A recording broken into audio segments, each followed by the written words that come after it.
எனக்கு உடம்பு சரியாகி நான் வீட்ல இருந்தே ஏர்ன் பண்ண ஆரம்பிச்சு ஒரு 3 மாதம் கழிச்சு, ஆஸ் யூசுவல் இவர் வந்து அடுத்த பிளானோட வந்து நிற்கிறாரு. எத்தனை நாள் தான் இப்படி தண்டமா அடுத்தவங்களுக்காக உழைச்சிட்டு இருக்கிறது? எனக்கு வந்துட்டு ஃபாஸ்ட் ஃபுட் லைனில் எக்ஸ்பீரியன்ஸ் இருக்குது. ஸோ சின்னதாக ஒரு ஃபாஸ்ட் ஃபுட் பிஸ்னஸ் ஸ்டார்ட் பண்ணலாம் அப்படின்னு சொல்கிறாரு. மறுபடியும் வேதாளம் முருங்கை மரம் ஏறுதேங்கிற மாதிரி எனக்கு தலை சுற்றி போச்சு. சரியா அப்படியே பிஸ்னஸ் ஆரம்பிக்கணும் அப்படின்னாலும் நிறைய கேஷ் வேணுமே, என்ன பண்ணுறது அப்படின்னு நான் கேட்குறேன். உங்ககிட்ட இருக்கிற நகையெல்லாம் விற்று ஸ்டார்ட் பண்ணலாம், ஃபாஸ்ட் ஃபுட்டில் நல்லா லாபம் வரும், அதுக்கப்புறம் நானே உனக்கு எல்லா நகையும் வாங்கி போடுறேன் அப்படின்னு சொல்கிறாரு. கரெக்டு தான். ஆனாலும் செஞ்சுட்டு இருக்கிற வேலையை விட்டுட்டு இவ்வளோ பெரிய ரிஸ்க் எடுக்கிறது சரியாக வராது இல்லையா? அதுக்கப்புறம் இன்கேஸ் பிஸ்னஸ் சரியாக போகலைன்னா அப்போ நம்ம நிலமை என்ன ஆகும்னு யோசிச்சு பாருங்கள் அப்படின்னு எவ்வளோ எடுத்து சொன்னாலும் நோ யூஸ். அடம் பிடிக்கிறாரு. நீ ஏன் என்னை நம்பலைன்னா நம்ம எப்படி தான் முன்னுக்கு வர்றது? நான் காலத்துக்கும் இப்படி கஷ்டப்படணும்னு நினைக்கிறியா அப்படின்னு சென்டிமெண்டலாக ட்ராமா போடுறாரு. உன்னால் முடிஞ்சால் ஹெல்ப் பண்ணு, இல்லைனா என் தலையெழுத்து, நான் காலத்துக்கும் இப்படியே கிடந்து கஷ்டப்படுறேன் அப்படின்னு சொல்லி சீன் க்ரியேட் பண்ணுறாரு. நான் கஷ்டப்பட்டு நைட் அண்ட் டே சம்பாதிச்ச காசில் எப்படி எப்படியோ மிச்சம் பண்ணி அடகு வச்சுருந்த நகையெல்லாம் கொஞ்சம் கொஞ்சமாக மூட்டு கொண்டாந்து வீட்டில் வச்சது இவர் கண்ணை உறுத்துது. ஸோ என்கிட்ட இருக்கிற அந்த ஒரு 3 பவுன் நகையை காலி பண்ணணும் அப்படின்னு முடிவு பண்ணிட்டாருன்னு எனக்கு புரிஞ்சு போச்சு. புரிஞ்சு மட்டும் என்ன பண்ண முடியும்? ஒன்றும் பண்ண முடியாது. நச்சுகள் எதை கேட்டாலும் உடனே சரின்னு சொல்லணும். ஒருவேளை மறுத்து பேசினா நரகத்தை காட்டுவாங்க. ஒத்துக்கிற வரைக்கும் வீடு ரணகலமாக இருக்கும். அதுக்கு பயந்துக்கிட்டு இவர் பிஸ்னஸ் ஸ்டார்ட் பண்ணுறதுக்கு நானும் ஒத்துக்கிறேன். கழுத்தில் இருந்த தாலி சரடோடு சேர்த்து ஒரு 3 பவுன் நகையை இவர் கையில் கொடுத்துட்டேன். பத்தாததுக்கு என்னோடய ஃப்ரெண்டுக்கிட்ட ஒரு 50,000 வட்டிக்கு கடன் வாங்கி கொடுக்குறேன். ஆனால் அந்த 50,000த்தில் முடிஞ்ச வரைக்கும் கடைக்கான செலவுகளை குறைச்சிட்டு ஒரு 25,000 மிச்சம் பண்ணி என்னோடய அக்கௌண்ட்டில் நான் சேஃபாக வச்சுட்டேன். ஃப்ரிட்ஜெல்லாம் புதுசாக வாங்க வேண்டாம்னு சொல்லிவிட்டு வீட்டில் இருந்த ஃப்ரிட்ஜை கொண்டு போய் கடையில் வச்சுக்க சொல்லிட்டேன். ஸோ இந்த மாதிரி எங்கெல்லாம் செலவு மிச்சம் பண்ண முடியுமோ அந்த மாதிரியெல்லாம் மிச்சம் பண்ணியாச்சு. இவரும் பிஸ்னஸ் ஸ்டார்ட் பண்ணுறாரு. நானும் அவருக்கு என்னால் முடிஞ்ச எல்லா சப்போர்ட்டும் பண்ணிக்கிட்டு இருந்தேன். டே டைம் ஃபுல்லாக இங்கே வீட்டில் வந்து துணியை தைச்சிட்டு, ஈவினிங் குழந்தைய ஸ்கூல்லேருந்து கொண்டு வந்து வீட்டில் விட்டுட்டு 6 மணிக்கு மேலே அவருக்கு ஹெல்ப் பண்ணுறதுக்காக அங்கே கிளம்பி போயிடுவேன். பட் பிஸ்னஸ் வந்துட்டு ரொம்ப டல்லாக தான் போயிட்டு இருந்தது. வரவை விட செலவு அதிகமாகவே இருந்தது. போக போக பிக்கப் ஆகிடும் அப்படின்னு சொல்லி சமாளிச்சுக்கிட்டே இருந்தார். நான் என்னோடய வருமானத்தை வச்சு வீட்டோட ரெண்ட்டு, வீட்டோட செலவு இதையெல்லாம் சமாளிச்சுக்கிட்டு இருந்தேன். கிட்டத்தட்ட 6 மாதத்துக்கு மேலே இப்படியே ஓடுது. பிஸ்னஸ் கொஞ்சம் கூட பிக்கப் ஆகலை. தொடர்ந்து நஷ்டத்துலேயே ஓடிட்டு இருக்குது. பிஸ்னஸில் இன்வெஸ்ட் பண்ணுறதுக்காக வீட்டு செலவுக்காக நான் இறுக்கி பிடிச்சிட்டு இருக்கிற காசையெல்லாம் கொஞ்சம் கொஞ்சமாக வாங்கிட்டு போக ஆரம்பித்தார். நிலைமை இப்படியே போச்சுன்னா கண்டிப்பாக அக்கௌண்ட்டில் நான் சேஃபாக வச்சுருக்கிற அந்த 25,000ல் கை வைப்பார் அப்படின்னு பயந்துட்டு அந்த காசை என் ஃப்ரெண்டோட அக்கௌண்ட்டுக்கு மறுபடியும் நான் கேஷ் டெபாசிட் பண்ணி விட்டுடுறேன். கடைசியில் காலில் இருந்த கொலுசை கூட விட்டு வைக்காமல் அதை வாங்கிட்டு போய் விற்றுட்டு ரைஸ் வாங்கிட்டு வந்துட்டார். மிச்சம் இருக்கிற கேஷில் நான் போகிற வழியில் மற்ற பொருளெல்லாம் வாங்கிட்டு போயிடுறேன் அப்படின்னு சொல்லிட்டு கிளம்புறாரு. இன்றைக்கி என்னோடய கொலுசை விற்று சமாளிச்சிட்டிங்க, நாளைக்கு என்ன பண்ண போகிறீங்க, எதை விற்று சமாளிக்க போகிறீங்க அப்படின்னு நான் அவர்கிட்ட கேட்டேன். ஏன்னா இதுக்கு மேலேயும் கழட்டி கொடுக்கறதுக்கு என்கிட்டையும் எதுவுமே இல்லை. ஸோ நாளையிலேருந்து எப்படி பிஸ்னஸ் ரன் பண்ண போகிறீங்க, அதுக்கு ஏதாவது பிளான் வச்சுருக்கீங்களா அப்படின்னு நான் கேட்குறேன். இதுக்கு மேலே நான் என்ன தான் பண்ணுறது? நான் பொறுப்பாக பார்த்து தான் எல்லாமே பண்ணுறேன். ஆனால் பிஸ்னஸ் டெவலப் ஆக மாட்டேங்குது. நான் இன்னும் எவ்வளோ தான் நேர்மையாக உழைக்கிறது? எனக்கு மட்டும் எந்த நல்லதும் நடக்க மாட்டேங்குது. நான் என்ன தான் பாவம் பண்ணணும் தெரியலையே, எல்லாம் போச்சு. இனிமேல் எங்கள் வீட்லேயும் போயிட்டு நான் யார்கிட்டேயும் காசு கேட்க முடியாது. எனக்கு அடுத்து என்ன பண்ணுறதுன்னே புரியலை. இப்போ கையில் இருக்கிற காசில் பேசாமல் நான் போயிட்டு விஷம் வாங்கிட்டு வந்துடுறேன், நம்ம 3 பேரும் அதை குடிச்சிட்டு செத்து போயிடலாம் அப்படின்னு சொல்லிட்டு அழ ஆரம்பிச்சிட்டாரு. எனக்கு பகீர்னு இருந்துச்சு. இப்போ இருக்கிற தெளிவு மட்டும் அப்போ இருந்திருந்தா you go man why me அப்படின்னு சொல்லி அன்றைக்கே கழுத்தை பிடிச்சி வெளியே துரத்தியிருப்பேன். என்ன பண்ணுறது? அந்த சமயத்தில் எனக்கு இந்த மென்டல் டிஸார்டர் பற்றியெல்லாம் எந்த அவேர்னஸும் கிடையாது, சுத்தமாக ஒரு ஐடியாவும் கிடையாது, ப்ளஸ் எந்த சப்போர்ட்டும் கிடையாது. ஸோ இந்த சிச்சுவேஷனையும் சமாளிக்கிறத தவிர எனக்கு வேறு ஆப்ஷன் கிடையாது. அதனால் நான் இவரை சமாதானப்படுத்தி மறுபடியும் லைஃப்பை வந்து கண்டினியூ பண்ண வேண்டிய ஒரு சிச்சுவேஷன். அப்போ நான் இவர்கிட்ட சொல்கிறேன், பிஸ்னஸில் லாஸ் ஆகிட்டா உடனே செத்து போகணும்னு முடிவு பண்ணிடுறதா? எதுக்கு இப்படியெல்லாம் யோசிக்கிறீங்க? நீங்கள் சொல்கிறபடியே பார்த்தா கூட உங்களுக்காக நான் என்ன வேணால் பண்ணலாம். ஆனா நம்ப குழந்தை என்ன பாவம் பண்ணான்? அவனுக்கு எதுக்கு இவ்ளோ பெரிய தண்டனைய குடுக்க பார்க்குறீங்க? மறுபடியும் வேலைக்கு போயிட்டு சம்பாதிக்கிறத விட்டுட்டு, இப்படி கோழ மாதிரி பேசாதீங்க. எங்கேயாவது வேக்கன்சி இருக்கான்னு கேட்டுட்டு, உடனே ஒரு வேலையில ஜாயின் பண்ணுங்க அப்படின்னு அவருக்கு தைரியம் சொல்றேன். இவங்க இந்த மாதிரி தேவையில்லாம வாண்டடா இழுத்து கொண்டு வந்து விடுற பிரச்சனைக்கெல்லாம் சொல்யூஷன தேடுறதே வந்துட்டு நம்ப பொழப்பா இருக்கும். அவருக்கு தைரியம் சொல்லியாச்சு. பட் இந்த பிரச்சனைய மறுபடியும் எப்படி சமாளிக்கிறதுன்னு புரியாம எனக்கு ரொம்ப பயமா இருந்தது. பயத்துலயும், பதட்டத்துலயும் அழுகையா வருது. என்ன பண்ணுறது? கொஞ்ச நேரம் அழுது தீர்த்துட்டு, ஃபேஸ் வாஷ் பண்ணிட்டு வந்துட்டு, சரி நெக்ஸ்ட் என்ன பண்ணலாம் அப்படின்னு யோசிக்கிறேன். என் கையில் இருக்கிற கேஷில் சில்லற செலவு பார்த்துக்கலாம். மற்றபடி ரெண்ட்டுக்கும் மறுபடியும் இவர் வேலைக்கு போக ஆரம்பித்தா அதுக்கான பெட்ரோல் செலவுக்கும் காசு வேணும். ஸோ வேறு வழி இல்லாமல் என்னோடய பெரிய தங்கச்சிக்கு கால் பண்ணுறேன். என்னோடய நிலமையெல்லாம் எடுத்து சொன்னதும் மறுநாள் ஒரு 10,000 கேஷை கொண்டு வந்துட்டு கையில் கொடுத்துட்டு போனான். ஆக மொத்தம் இவரும் ஃபேமிலிக்கு தேவையானதை பொறுப்பாக செய்யலை.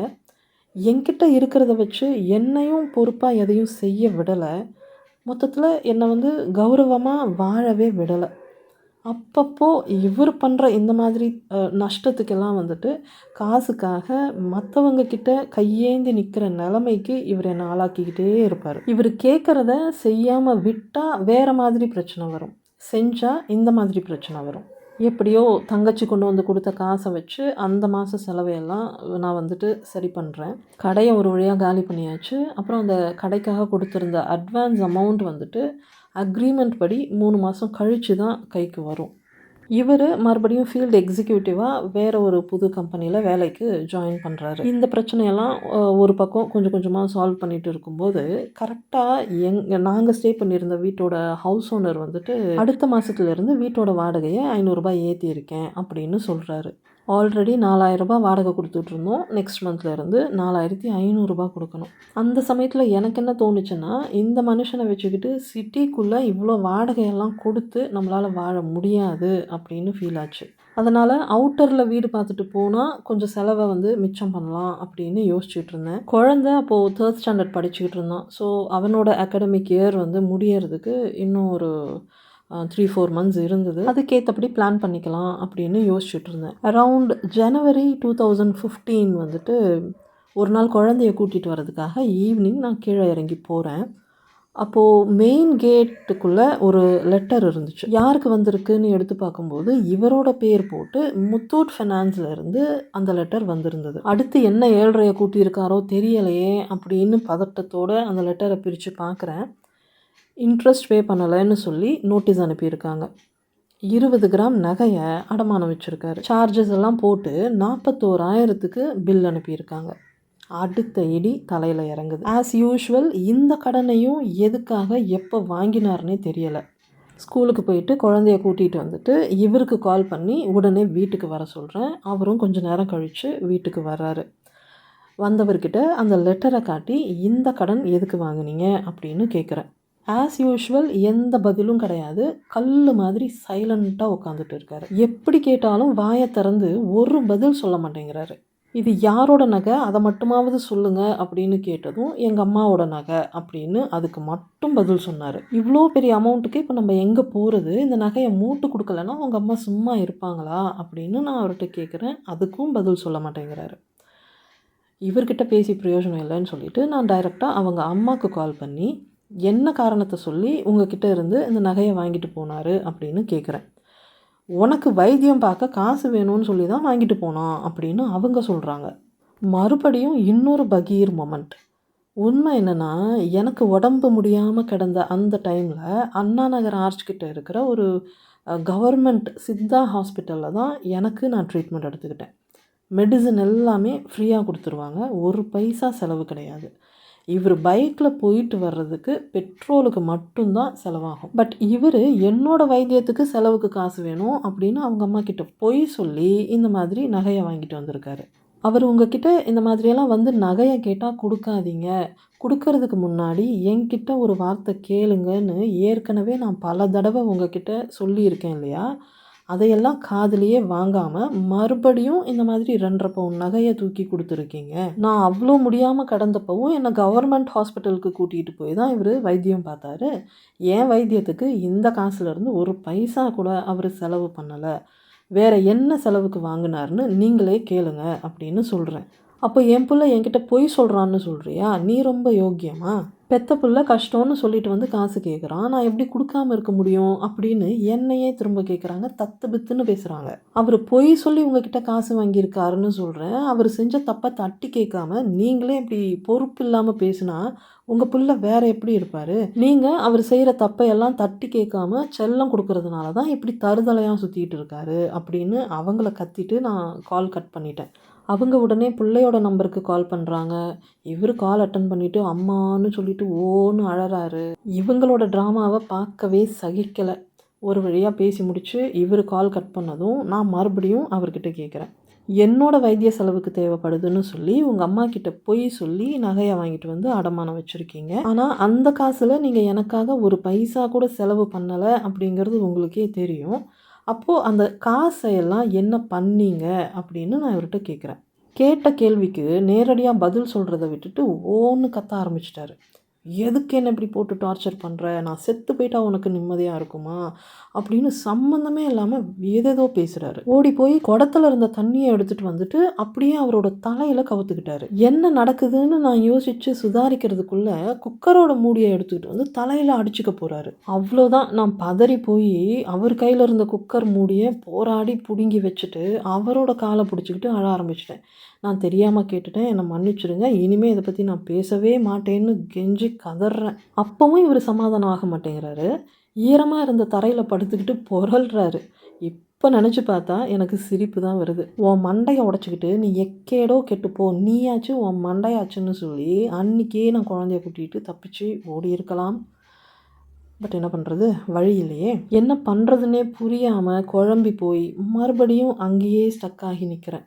இந்த நச்சுகள் நினச்ச காரியத்தை சாதிக்கிறதுக்காகவும் செஞ்ச தப்புலேருந்து தப்பிக்கிறதுக்காகவும் எந்த அளவுக்கும் இறங்குவாங்க, எந்த எல்லைக்கும் போவாங்க அப்படிங்கிறது தான் இந்த இன்சிடென்ட்ஸ்லேருந்து நம்ம தெரிஞ்சுக்கணும். நார்சிசிஸ்டோட இந்த பிஹேவியரை தான் either my way or the highway அப்படின்னு சொல்லுவாங்க. தான் நினச்சதை சாதிக்கிறதுக்காக எவ்வளவு மோசமான வழியிலையும் போகிறத பற்றி இவங்க அஞ்சவே மாட்டாங்க.